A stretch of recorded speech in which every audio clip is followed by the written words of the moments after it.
across the country, so it is not too late to help. Just reach out to me. I'm very accessible. I have been a Richmond resident for most of my life. Does a couple in love deserve a monument? Yes. Mildred and Richard Loving lived here in Virginia. They were married in 1958, but there was a problem with their marriage. Mildred was black and Richard was white, and their marriage was illegal. After they were married, in the middle of the night, the police showed up and threw them in jail. After they got out, they were told to leave the state of Virginia for 25 years or be rearrested. They had to leave their family, their home, everything behind. They left, but decided to fight for their marriage. Their case went to the Supreme Court. And in 1967, not that long ago, it became legal for people of different races to get married. Not just in Virginia, but all across the United States.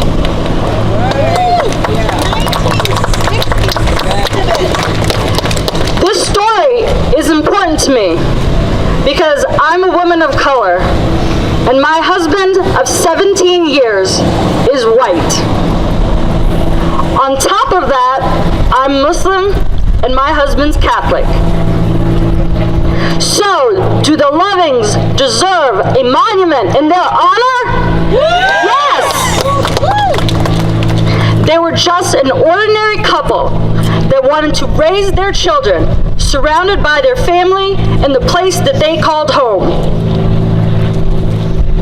We are fighting the same battles over and over again. We cannot take our rights for granted, and we cannot allow our rights to be taken away. What is happening in the world right now is overwhelming, but all it took was one person in love with another person to make this change for them, for me and my husband, and for all of us. Here's a quote from Mildred Loving 40 years after the Supreme Court case. I believe all Americans, no matter their race, no matter their sex, no matter their sexual orientation, should have the same freedom to marry. I am still not a political person, but I am proud that Richard's in my name is on a court case that can help reinforce the love, the commitment, the fairness, and the family that so many people, black or white, young or old, gay or straight, seek in life. I support the freedom to marry for all. That's what loving and loving are all about. So who do you think deserves a monument?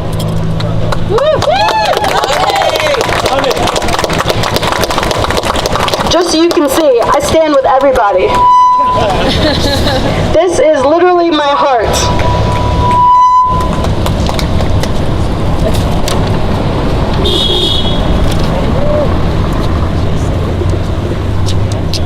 We have some wonderful guest speakers today.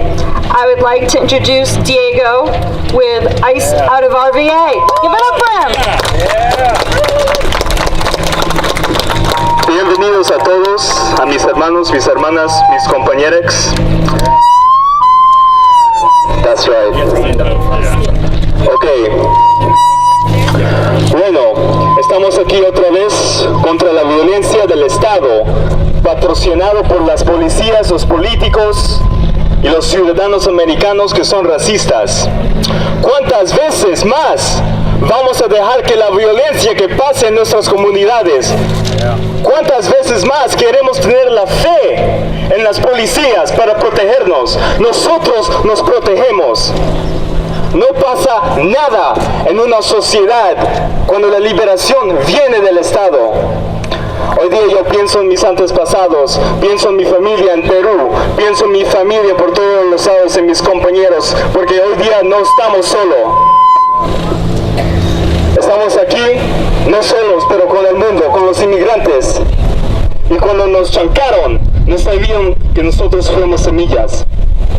Yo quiero hablar con ustedes en este lenguaje, porque estamos hablando de la legacía del racismo. En Latinoamérica, la legacía del racismo es esta lengua, el español. Yes. Nosotros tomamos sus nombres, tomamos sus caras, tomamos sus familias, pero no fue opción. Cuando nuestros antepasados fueron esclavos, tuvieron la misma situación aquí. En la batalla de Puebla, México, en ese año, cuando defendieron su tierra contra las personas de Francia, Francia quería dar apoyar al sur, a los racistas del sur, pero no. Y hoy día es el 5 de mayo, el aniversario cuando ganaron. Pero en este momento tienes personas, ciudadanos racistas, que dicen 5 de mayo en celebración, pero no saben qué eso significa. Tener esta piel, tener ese nombre, es nuestra resistencia, es todo lo que tenemos. Pero ¿cuántas veces más os vamos a decir que apoyamos al Estado, que apoyamos a nosotros? No pasa nada. ¿Cuántas mujeres, cuántas niñas, cuántos padres, trabajadores necesitan morir en esta ciudad, en este país, en las manos de estos gusanos? Yo no quiero vivir en un mundo por mi familia así. Por eso yo estoy aquí. Yo quiero que ustedes hagan un chante conmigo. ¿Quieren hacer eso? Estamos aquí por cada nombre que llevaron, cada familia que llevaron, cada nombre que deportaron. Entonces digan conmigo: el pueblo unido jamás será vencido.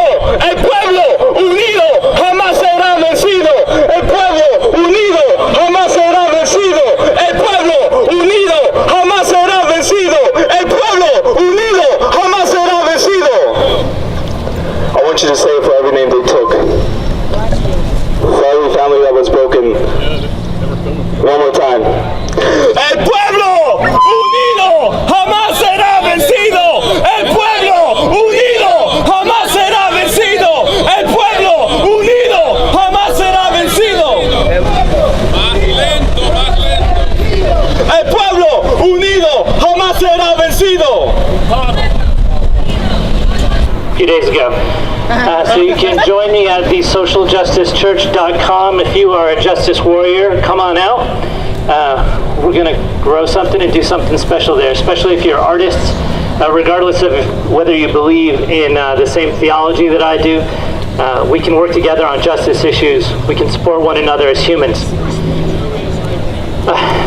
This past a couple weeks now, the National Peace and Justice Memorial was just established overlooking the Capitol in Alabama, solemnizing over 4,400 lynchings in the United States from 1877 all the way up to 1950. Again, like Seema said, not all that long ago. The same week that the author of The Cross and the Lynching Tree, Dr. James Cone, passed away. Dr. Cone agreed with Dr. King that what we need in our time is a scalpel and a compress, that we need to expose injustice. We have to uncover the ugliness if we're going to address and heal with the natural medicines of air. And we need to bring all that to light. We need to open it up. We need to uncover it. And one of the things I want to encourage us is we do that work. It's the way that a doctor or a nurse helps that person that needs that care. If you see injustice, if you are talking with somebody who has strong bias, somebody who doesn't know their own ignorance, okay? If you're the doctor, you're the nurse, you're the caretaker in that situation, sometimes we rip off the Band-Aid, right?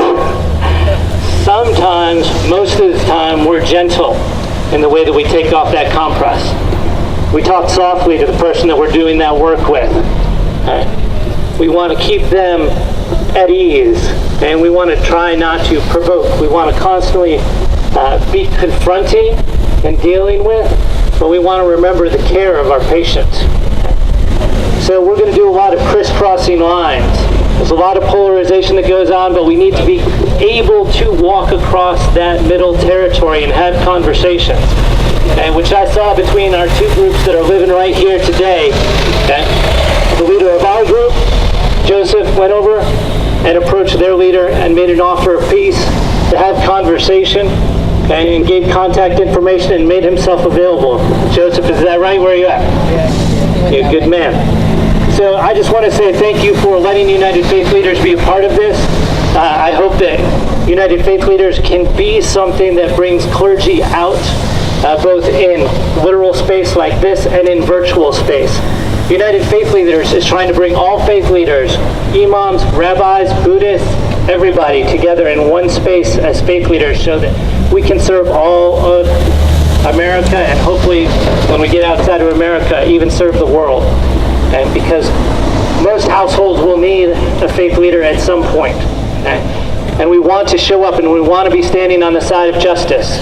And we should be showing up as moral leaders. Okay?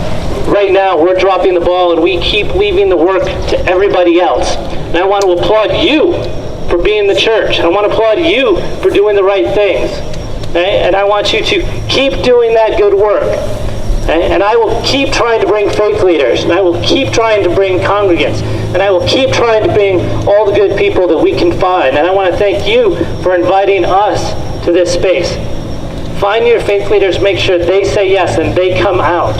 And if they're not here, if they're not at United Faith Leaders, if they're not in virtual space and physical space with you, if they're self-protecting, ask them why. Our faiths call us to come out. We all have a spirituality, and it's from there that we do our good work. You all do this good work because you are good people, and you can't do anything but the good work. Thank you for doing that good work. Thanks for letting me come alongside of you. Thank you. To be up here speaking with all of these wonderful leaders. I'm going to keep it short, though. There are a lot of people who say symbols don't matter. Is that true? Do symbols not matter? Because this is a big symbol right here. And when was it built? When was it built? I think you all know. It was built during Jim Crow. It's a symbol. It is a symbol. But it's a symbol of fear and intimidation. And we don't want those symbols anymore. We're done with these symbols of hatred and violence. And these symbols are in all of our institutions. They're in our government buildings. They're in our churches. They're in our businesses. And we have to take all of these symbols down. One day this statue is going to come down. Yeah. One day it is, but there's a lot more symbols that we have to take down. There's a lot of statues all over the city, all over this state, and all over this country that we have to take down. And statues to all the people who this government, this society thinks aren't worthy. We're still building symbols, and we have to stop them, and we have to take them down, just like this one's going to come down. Thanks. Thank you to the Richmond defenders, not the Dixie defenders, for today and holding the space in a spirit of love and justice and people power. These monuments can't speak, but they still communicate a message loud and clear. They signal to our citizens, to the community members of Richmond. They signal to our African American community members, and to me at bottom is really a moral question. Slavery was such an absolutely unspeakably horrific system of violence, of mass rape, and of dehumanization that a community that loves and respects Black people cannot morally let Monument Avenue stand as it is.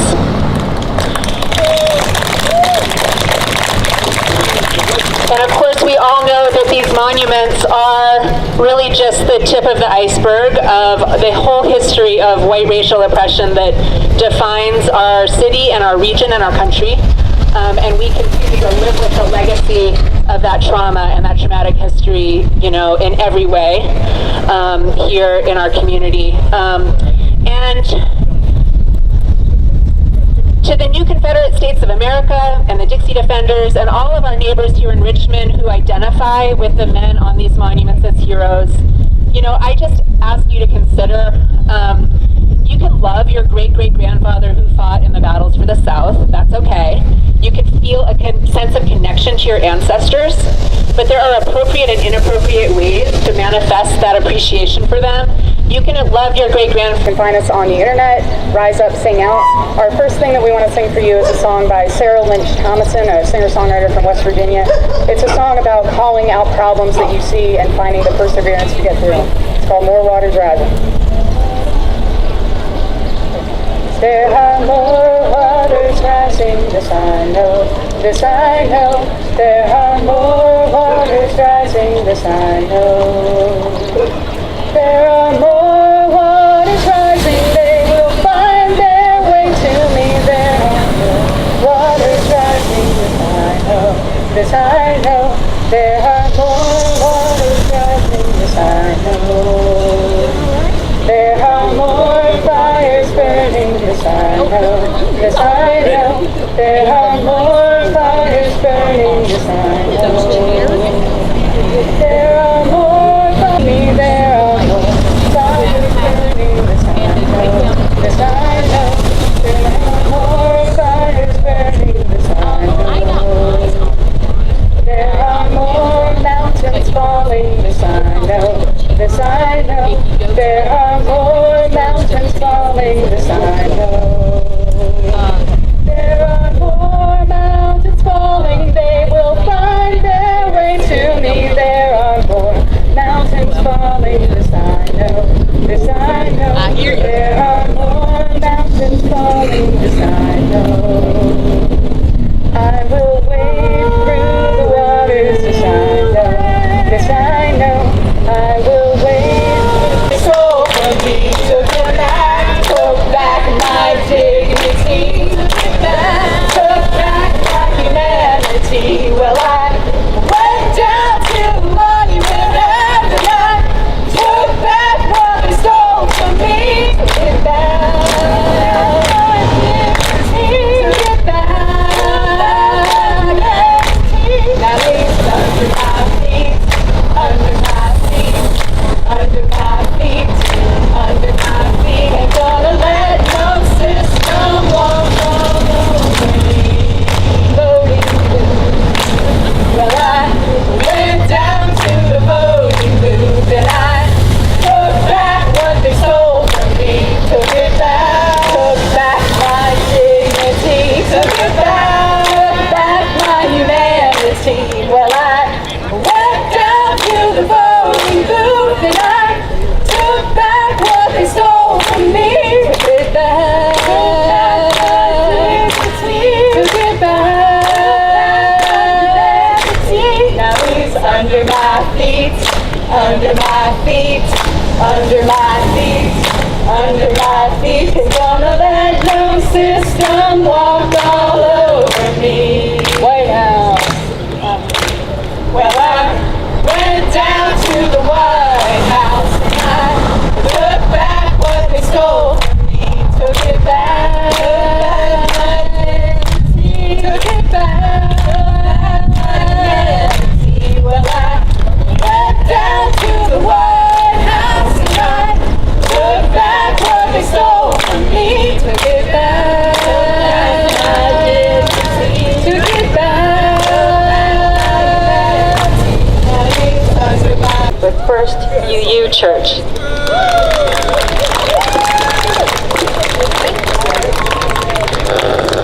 Good morning. I'm getting coached. Good morning, everyone. Look around you. See that Richmond isn't represented in its full numbers here. Because when this statue was put up, it marked a space. It marked the heart of Richmond for white folks only. Oh yes, I know. There was segregation, and there was a place where the two races crossed the street from each other. But we're still living in the after effects of this statue and every statue on Monument Avenue. They were put up. A terrible, terrible assault on what society happened, and that was that blacks claimed their human dignity. That the people they called Negroes had a human dignity which was being denied. And you are the brave ones of Richmond who've come out today to assert who you are, and yet look around you, it's not safe for everyone to come here just yet. It doesn't feel safe. We have folks who have come to speak the truth about their ancestors. People who are going to observe their ancestors above their neighbors. People who will observe the traditions of their ancestors with some compromise.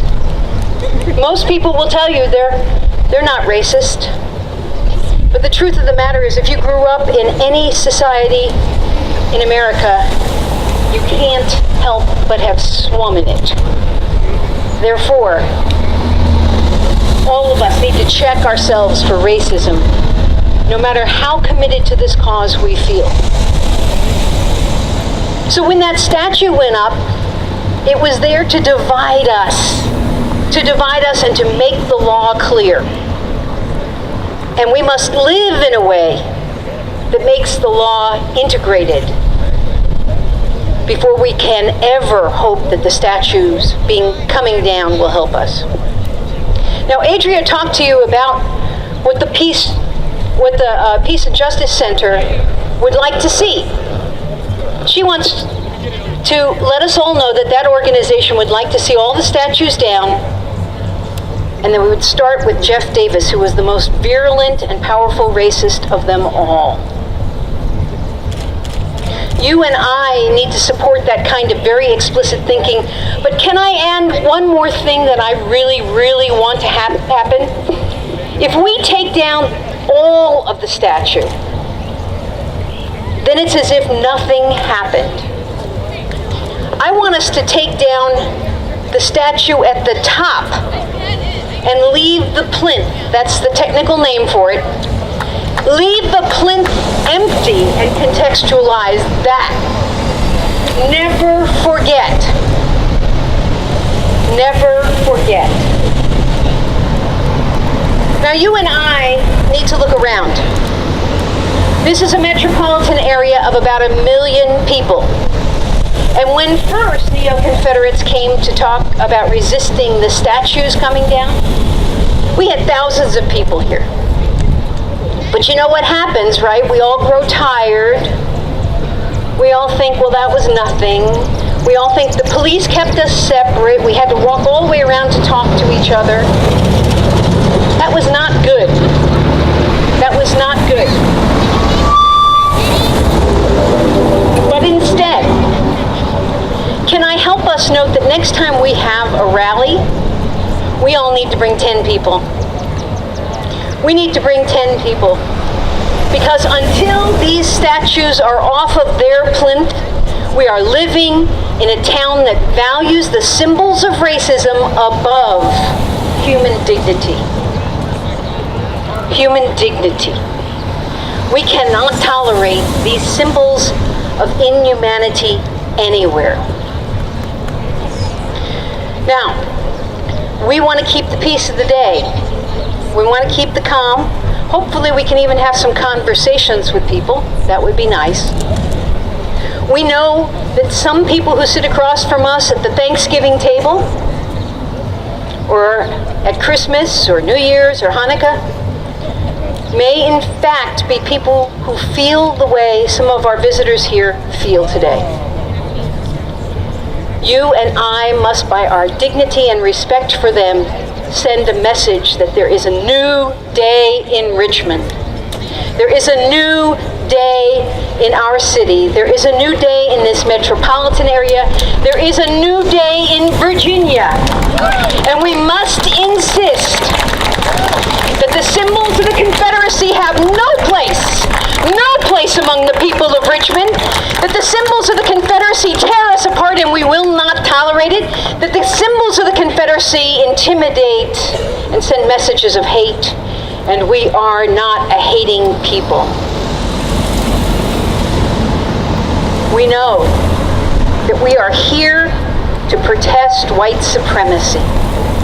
It is all around us. People do not even know they are white supremacists. But if we model that we have discovered our own racism, confronting it continuously, if we rally together and bring 10 more people, then we together to the whole of what is usually called the Commonwealth. The Commonwealth, a shared place of mutual interest in which we are all together. By the way, here's the kicker. The man who's in the statue behind me, he's my cousin. Totally. I didn't even want to come here because of him. Because I couldn't figure out how in God's name to live in a place that practiced what he fomented, what he defended. Yeah, I'm a Lee. But over time, I have come to understand that the way you and I are to deal with that is quite simple. Take the symbols down. Take the symbols down. Join me. Take the symbols down. Take the symbols down. Take the symbols down. Take the symbols down. Take the symbols down. Take the symbols down. I believe it's going to be an open mic real soon. Just wanted to say just a couple of brief words. Phil Waledo with the Virginia Defenders for Freedom, Justice, and Equality. And here today, for the same reasons you all are here. And 2 years ago, about this time of the year, almost exactly, I was in a city on the Black Sea called Odessa. The Pearl of the Black Sea, they call it, in the country of Ukraine. And just 4 months earlier, the United States had supported a right-wing coup in the country that installed a president who was friendly to the West and pliable to the International Monetary Fund and wants his country to join NATO and wants his country to join the European Union, and would basically transform Ukraine into a neo-colony of Western Europe and the United States. And after that coup, there was a clash in Odessa between people who opposed the coup and fascist organizations that supported it. And 46 people died when the House of Trade Unions on Kulikovo Square died from gunshot wounds and jumping from the 3rd and 4th story of the building and being beaten to death with clubs. Wednesday was the 4th anniversary of that massacre at the House of Trade Unions. And the relatives of those who died came out to remember their dead, as they do every month, as they have done every year. And they're joined by the people of Odessa, and there were thousands of them. And opposing them, that's right, despite the fact that 4 openly neo-Nazi organizations had held a press conference just days before saying that they were going to march on that memorial and commit a second Holocaust.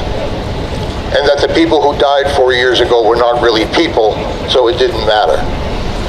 And they came out, there were about 500 or 600 of them, not that many for a whole country mobilization, but they're very well organized.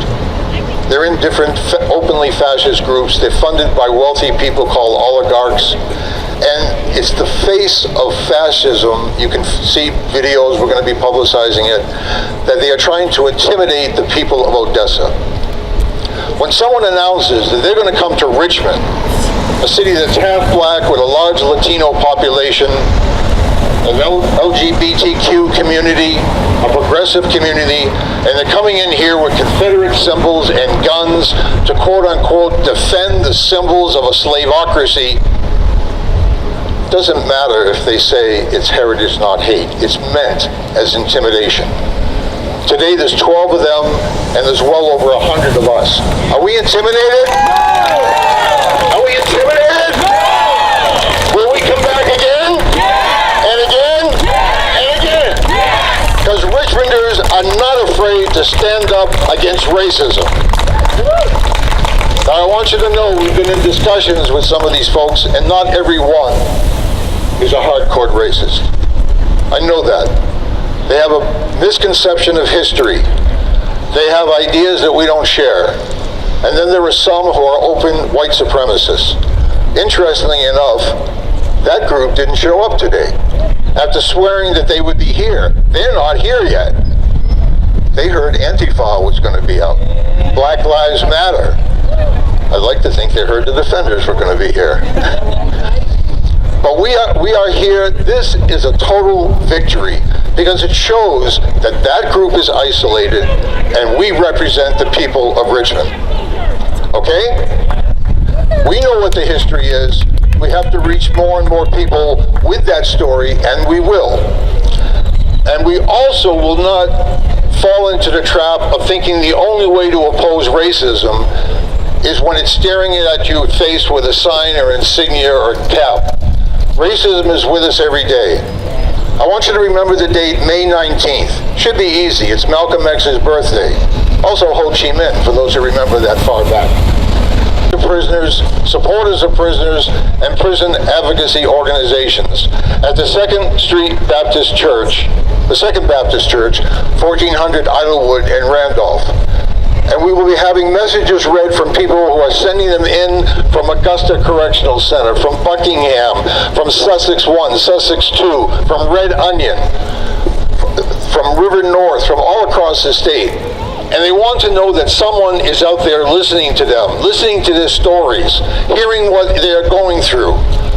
The violence in the prisons, the lack of decent food, the fact that they're forced to work for 43 cents an hour, that slavery has been brought back in a modern form, and lynching in the form of the death penalty. They want to know